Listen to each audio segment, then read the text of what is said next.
If you look at dreams, for instance, which is where all kinds of things kind of bubble up to the surface, you'll see some kind of indication of this. And Imam al-Ghazali, when he talks about dreams, says that they're of different kinds. That there are some dreams which are, he basically identifies three types. There's the dream which is the recycling of memories of things that have happened to one recently or in the distant past. That the consciousness is just sort of turning them over and over again for reasons of its own and may break surface, and he says they have no spiritual significance. Second category is, he says, demonic inspirations, really kind of dark, ugly things that certain human beings can focus on, that obsessive, addictive behaviour and interest in dark and dirty, impure things that sometimes can happen when we sleep, when inhibitions are lowered, sometimes even to people when they're awake. If they're not people who have sufficient self-discipline, they can find that they really are kind of fixed on the ugly. And there's a lot of modern art, for instance, tends to exploit that, our desire to see what's ugly, the intestine, the nudity of an ugly old person, or the kind of thing that the modern artist is preoccupied with. Is for Imam al-Ghazali an example of these khawatir shaytaniyah, the demonic impulsions. There's no rational reason or spiritual reason why we should want to look at somebody's dirt, but the modern artist is interested and wants us to be interested as well. And the third is the angelic inspiration, which is the ilham, which comes from a higher realm, which everybody kind of intuits in a weak way when they experience beauty. That the experience of seeing the sea or a beautiful painting or something inspires some higher possibility within them, but they usually don't have the ability to conceptualize that.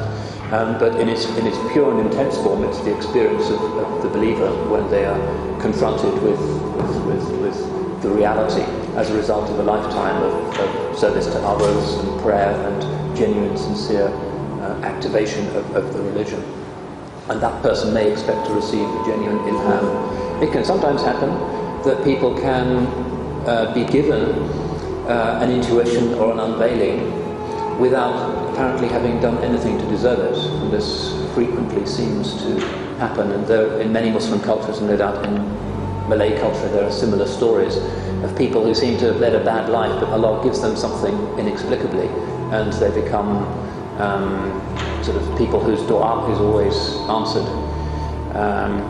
There's a story of a well-known saint in Delhi 400 years ago in India, and he was known that if you went to him and asked for his dua, the prayer would always be answered, and people would go from all around India to ask for his dua, even though he was this wild man who just lived on the street, and his company would only be with the children on the street, and he would play with them, and he would ride sort of toy horses with them, and that was his life.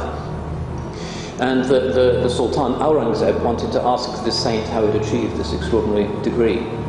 And the saint said, "I'm not interested in visiting the Sultan," if he refused all of the invitations.